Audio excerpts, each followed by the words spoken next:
welcome to the YouTube channel. Don't forget to like, comment, and subscribe. Go ahead, say something bad. I don't really care. No, I'm just kidding. Yeah, don't forget to like, comment, and subscribe. It's somewhere around here. It's probably on my right or left side. Just do it now. Be really great. With the slowly growing tree of people liking what I'm doing on the YouTube, as they call it. But yeah, this is a new track titled "Let the Trumpet Play," which is with myself and Shades of Day, big streaming Twitch DJ. Yeah, really cool, and just here in the Vancouver underground scene out here, and plays a lot of shows. Plays for the big promo companies like Blueprint and stuff, which I haven't played for, but that's fine. Yeah. I got a gig coming up. I guess I'm just gonna kind of see on this platform, just talk about what's going on that I got coming up in the works, because I don't really broadcast too much of myself on the interweb. But yeah, I got a gig coming up in Ibiza at Destino Pacha September 10th, and that's from me winning a Future Talent Award with the Pete Donk DJ Academy. Yeah, and that was a lot of work to get, because it was just a lot of grinding and making mixes and all that other stuff. And, you know, I can get into making another video like that. Please comment down if you're watching and let me know, because then I will do it. If not, I will not. But yeah, some more stuff in the works. I have some stuff coming up with a group named Random Soul from Sydney, Australia, and they have some really cool stuff. They have stuff on Tool Room, and both the guys from the group do some stuff, I think, with like Nervous and all the cool labels that are out there in dance music. And it's just a pleasure to have them remix one of my tracks with a vocalist named Core. And yeah, but let's get into this track here. And I'm just going to go over the meats and potatoes of just how everything goes within this track. And yeah, we'll kind of just start with the, oh my God, what is going on now? I think we have something wrong with the window. It's a little too big. There you go. It still is too big. That's what she said. This is supposed to be the right size. Okay, let's not. Okay, almost there. Just the right place at the right time. What is going on with this dumb thing? Okay, whatever. This works. Let's unmute this. So I'm going to start with like the 2 mix, and this is what goes to the mastering engineer. Everything is routed through 8 tracks of the Apollo that I got, which goes out to the SSL and comes in as a stereo mix back to here, right? Pretty much I have on here is just like the on the mix, this just like put all this stuff here is muted when I'm mixing. It's not even added yet. And then when I'm mixing, I tend to cut off 200 hertz in the stereo field of information that is there, and I can show you why, and I demonstrate this always at the start of videos. Where, what we got here, I feel like there's things, yeah.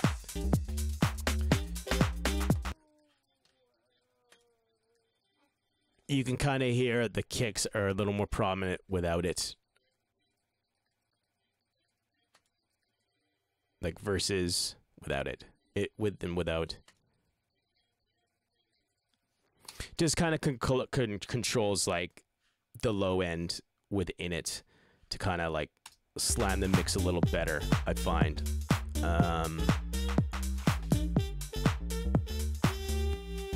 It is on a do and don'ts list with some people, and it's, you know, I find like in audio, it's like being a doctor and getting a second opinion or whatever, and some doctors just don't know the right answers, and I kind of feel like it's kind of the same thing with the audio. Until I'd love if someone would give me the right answer, then fine. But as far as it is, this is just like the wild, wild west, and I'm just going to point my gun wherever, and if it sounds good and it works, and bang! Yeah.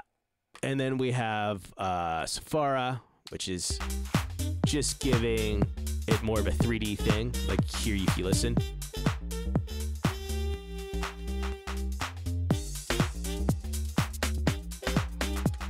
You can almost just hear like the trumpet muffles because I have it panned at like 50% in the stereo field, and then I'm delivering stuff in another aux with like effects and all that other stuff. Then we have the Magma, a beauty and the beast, right? And it's a saturator that's just giving it more of a pound. And really using the saturator, which works best, I find, is that as long as you have control with the summing mixer, and like kind of turning it down, and then putting up the the saturator, it really can still leave you with a punchy mix. And how I know that is just like I have this up to know if it's punchy or not.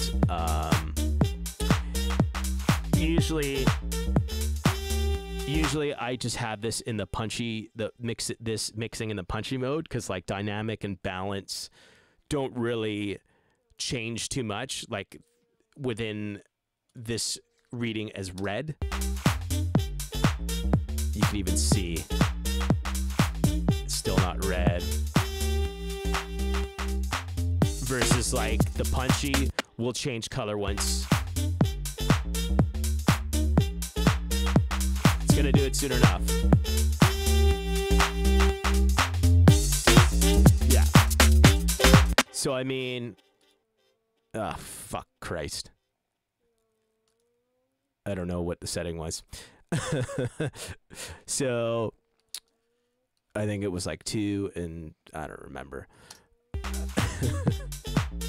But yeah, I usually just make sure that kind of stays green, so that the mix is punchy, and then everything usually like the dynamic and like loud and all this other stuff usually fall in place and stay fine. It's like the punchy seems to be the most sensitive area of this plugin to like when exerting your mix and stuff like that to see if it's working properly. And then I have bass room, which is just like giving a subtle correction, and it's not doing much work. It may look like it in the plugin, but they say within it it's not doing much. It's just correcting your imperfections within the mix of the track.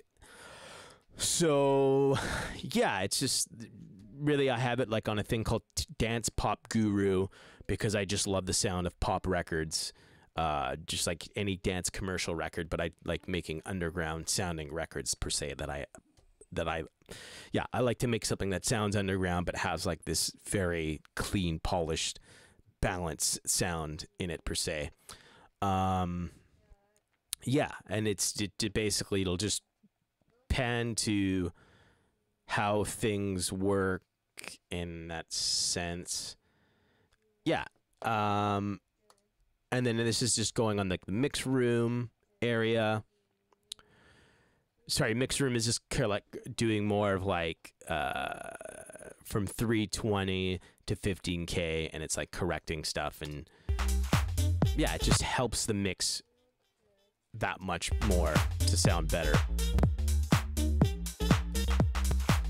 And then, yeah, because like I don't have like a super professional treated room, it helps to just have this plugin to speed things up. And I find ever since I've gotten this plugin, mixer room, bass room, years ago, that the assembly line has gotten way faster in finishing tracks when it comes to like final mix down. You know, I did used to use my EQ up there to kind of like correct things.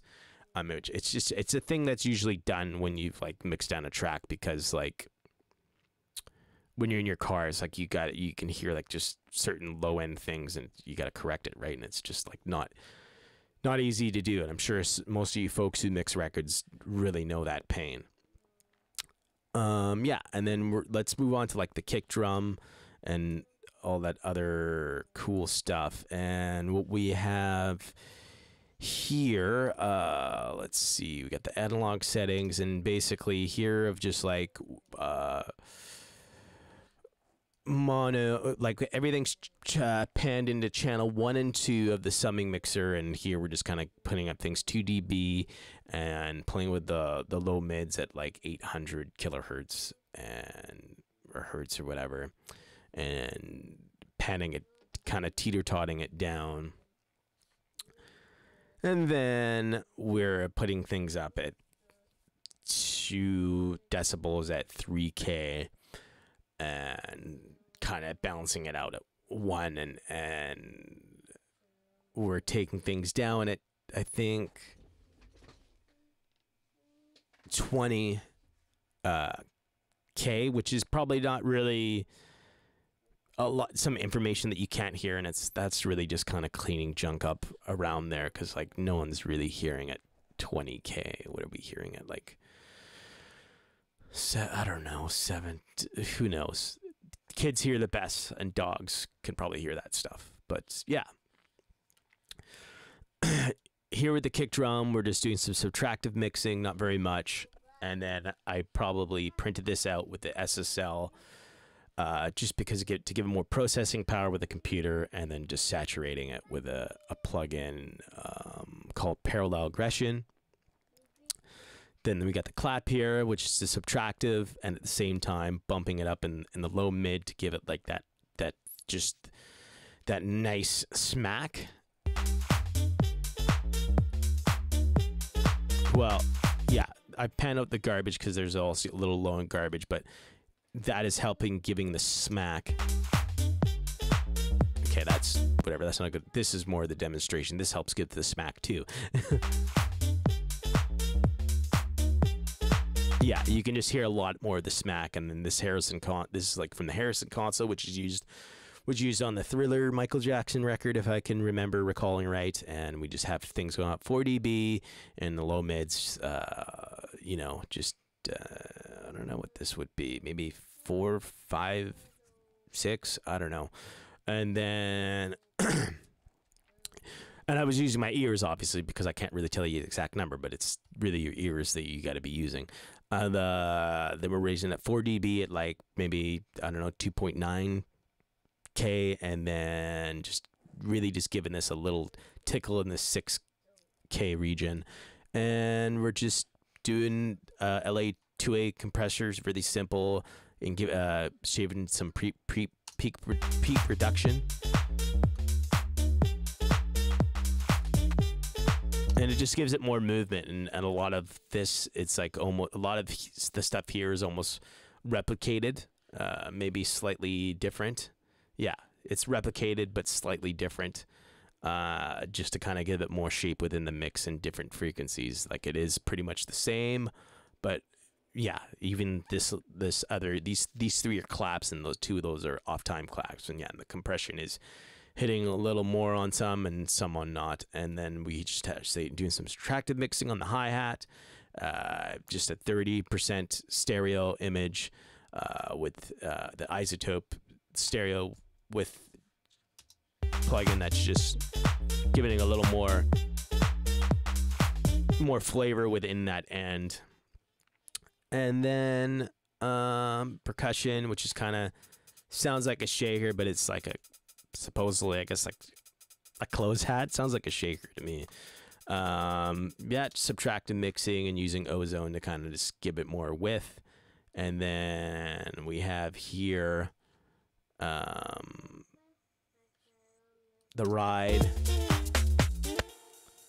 Yeah, we just have the ride, and there you go. It's more stereo width and stuff like that. Shaker.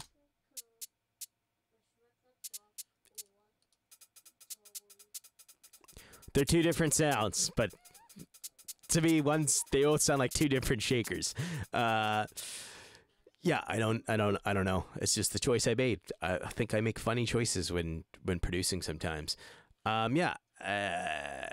Let's see. Eliupa. Then we have the snare. Just a really cool smacky snare, and kind of like doing the same thing with the claps in a way, but obviously doing their own thing and using the Harrison, because I think the Harrison is just a perfect flavor with how it works. Because like the snares on the Thrillo record I thought were pretty cool, and I like them on my records. The Distressor, which is pretty popular amongst all-star engineers. It's popular to use with vocals and snares. As you see, I've used a preset that's called Drum Crack, and it really brings out the snare. I'm just using like a 6-to-1 ratio.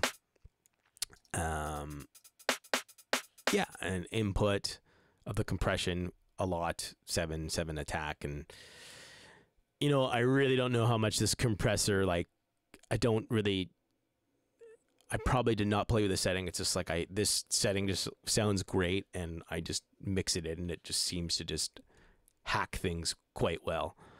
And then I'm just using like 3 different drum loops that have just some frequency cutoffs, right? And it's just to give like more swing to the record per se.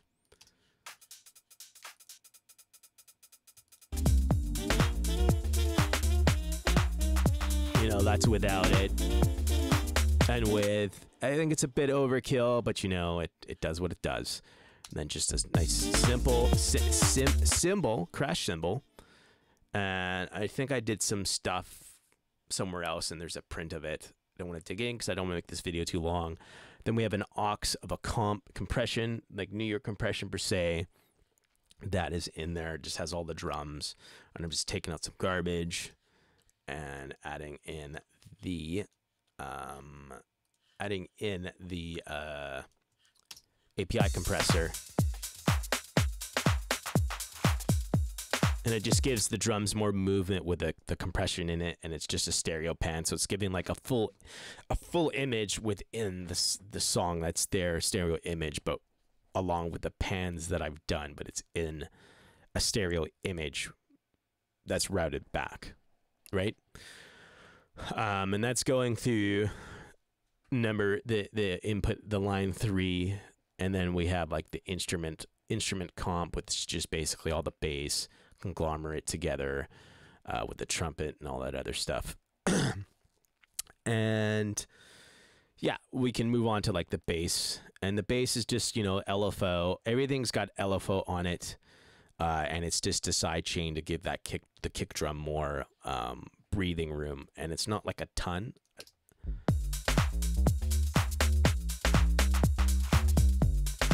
You can definitely hear it, right? Like here.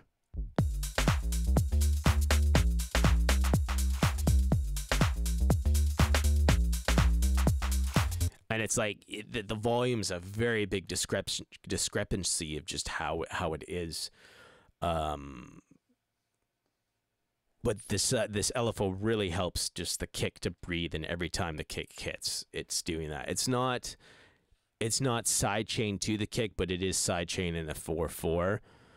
Now that I'm thinking about it, it's cool. It's cool at the same time, but it'd almost be better to trigger with a compressor, because every time the compressor's hitting, it's going to hit what it is, because the drums that I have are coming out of a plugging and then could probably nudge a little because they have a swing on it.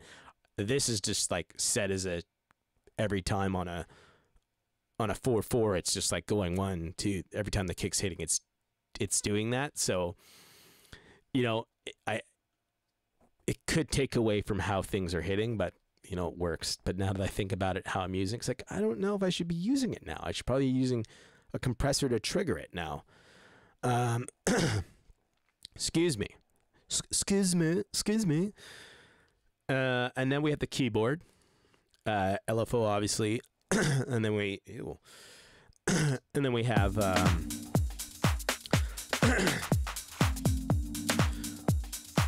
just a keyboard here. Some subtractive mixing, and then using the Hitsville EQ. And like I said, I just love using emulation plugins because it just gives the coloring that a record I find needs, and it gives it that professional polish. It is all who's behind the board, or per se the computer, of who's mixing your record in order for something to sound great.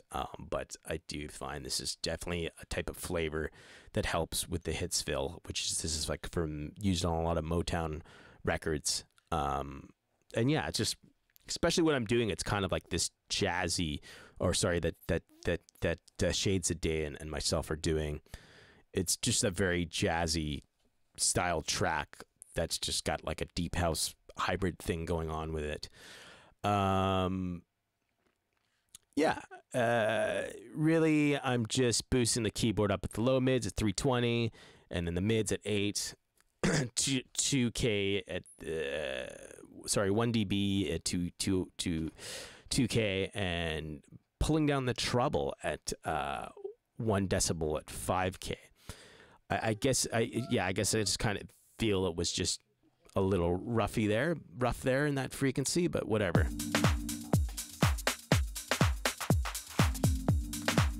And that really shaped the color of it, right? And it's just me just boosting it 2 or 3K. And I think 3 is like really the magic number in audio when you're doing things.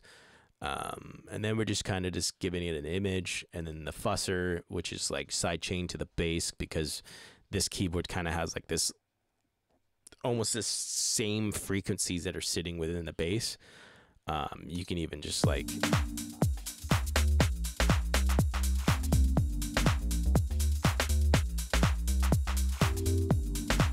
yeah, you can totally hear, because it's like it becomes more upfront, and the sound was behind, and that's what I was noticing. I'm like, it needs to be a little more upfront, and the bass is there's a frequency in the bass that are just really screwing it up. And then we have just like the melody.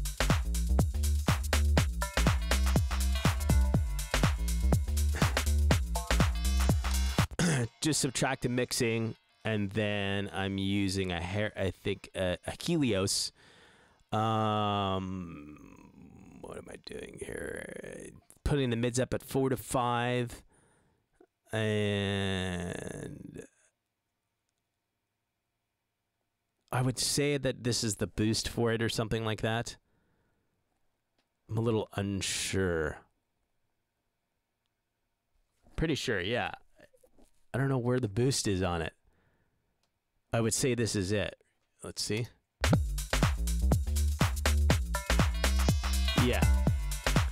So I was doing a 4 to 5 kind of like raise on it. It seems like it's like a lot of volume I'm giving it. Maybe because of like the gain staging. Yeah, you can see -10. And then I feel like this just has, it's just it's just at 10K in this area. It's like, I'm trying to read. I'm like, why am I not getting it? And then I'm just boosting up 10K at 2 dB. This Helios was used in a lot with, like, I think Jimi Hendrix records. So, I just thought it gave it a cool flavor. And then just the strings.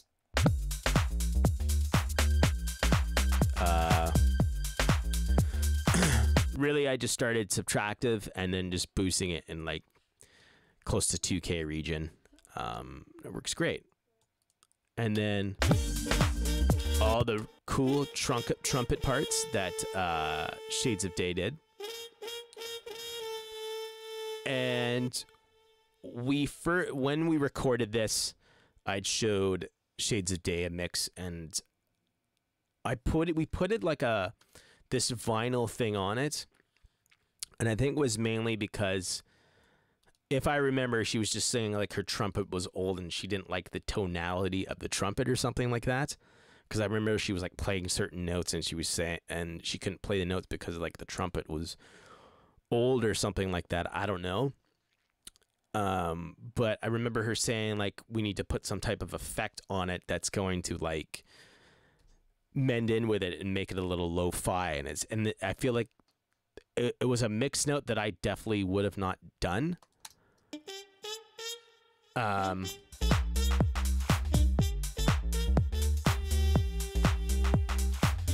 And I think the choice of doing this, I felt had made it glue into the mix more, and giving it like a lo-fi feel, as we're saying, right? And this taking like the click off of like certain vinyls. This plugin basically gives off tones of certain vinyl records that would have been pressed in 1930, 50, 60, 70, and 80, and you know, that's even the sense of just how records were recorded back then. It sounded a little different, and I just find this record has a vintage feel to it. So adding this vinyl part, giving it a lo-fi feel, helps with it, with the instrumental record, and really the trumpet is like a lead instrument within it. I feel like I had different panning going on. Like I felt like this was like in the middle. I don't know. I could be wrong, because I had to transfer these things in I had to transfer the waves into these because it wasn't, Pro Tools wasn't reading it, and this is uploaded off a different drive. You can even see that the waveforms don't even exist here. So, but yeah, that was this. The vinyl thing was really add flavor, and I think it's a really cool, spectacular piece that really made the record, because I feel like that's what we were scratching our heads about, going like, okay, what's going to complete it and make it nice. And then the LFO, subtractive mixing, of course. I feel it's a lot. And then using the hits fill again. I really use a lot of the hits fill on this record for some reason. And really just bumping it up 2K at 3 decibels and 5K at 1 decibel. You know, and that's, as subtle as it is, it's a big difference, I find. Then the oral exciter, I don't know what it does, if it's a saturator, but I find it just gives things more color.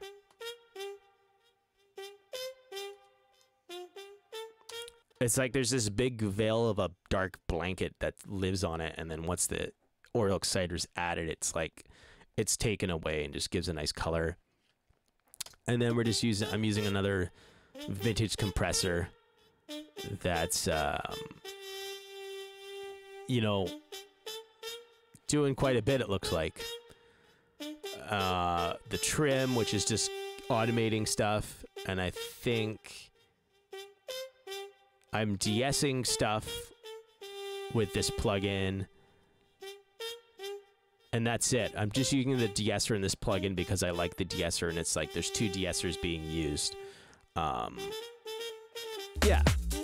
And pretty much the same is going on with the rest of the channels here. And I think things are probably just done a little bit different. But yeah. We could probably just start with a little, probably talk about the stuff, like the effects that were added. Let's start with like the trumpet. I think I basically added like some echo, which is definitely something that Shades of Day had wanted. Obviously I would have done it too, but it was something that was like very adamant at the start of the session, just to you know, I feel what we were trying to do with the record was really to cover up how the trumpet had its imperfections itself. You know, not her playing the trumpet, but the instrument itself had its like little imperfections because it was an older trumpet. But yeah, so I'm using more just like the hits fill. I really love the hits fill stuff on this record. Here.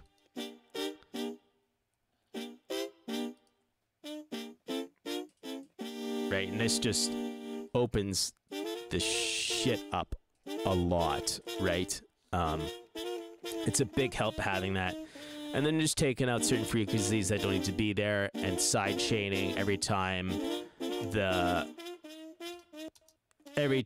trumpet would play, that it's just gonna like compress everything and make the room sound a little better, right? You can tell like it just squashes and gives this nice movement. And then we have like the echo.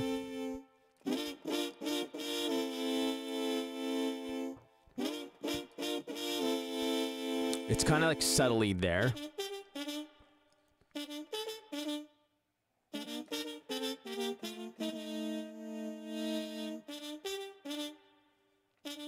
Sounds like it's just like a nice little space like echo that I'm using within it, and everything, the head itself is at 16th notes and 8th notes.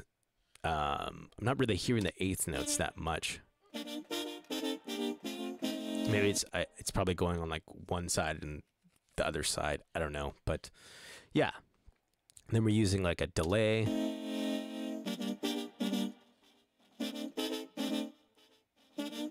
1 second notes, was just turned down and just barely hitting there, but it definitely helps out. And just subtractive mixing again and using the compressor and a side chain. And then the melody room has a lexicon.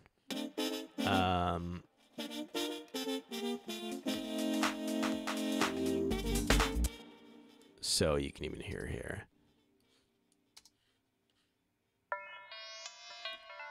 Yeah, so like this is just giving it more depth and stuff like that. Side chaining, subtractive mixing, or EQ, sorry. And then just another delay, ping pong, that's just giving it like more of a wide sound. Come on, you viewers. See if those waveforms are there. See, I don't know how it's reading this session, but it just is. I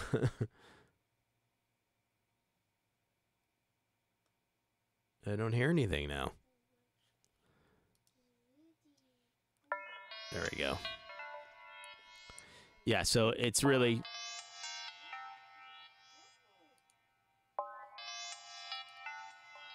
You can hear how like wide it becomes without the delay. Because it's just bouncing off. Just makes a really cool rendition. And then like the keyboard sounds. This is all just put into a room. And I'm using not a really fancy just some plug-in, sorry, a stock Pro Tools reverb. That just gives it, you know, cool flavor. Yeah, it just gives it space, and then a delay, a tape delay, a waves tape delay, and like that's it really. So yeah, that is like the meat potatoes of this, and like I hope you enjoyed, and like I said, don't forget to like and subscribe, and like pre-order this record on Beatport. It would definitely help a lot. Yeah, please give it a pre-order. I'm like ready to pick my nose. Please give it a pre-order, and yeah, I hope you enjoyed this video, and tune in again and keep fit and have fun. Whatever. See you later.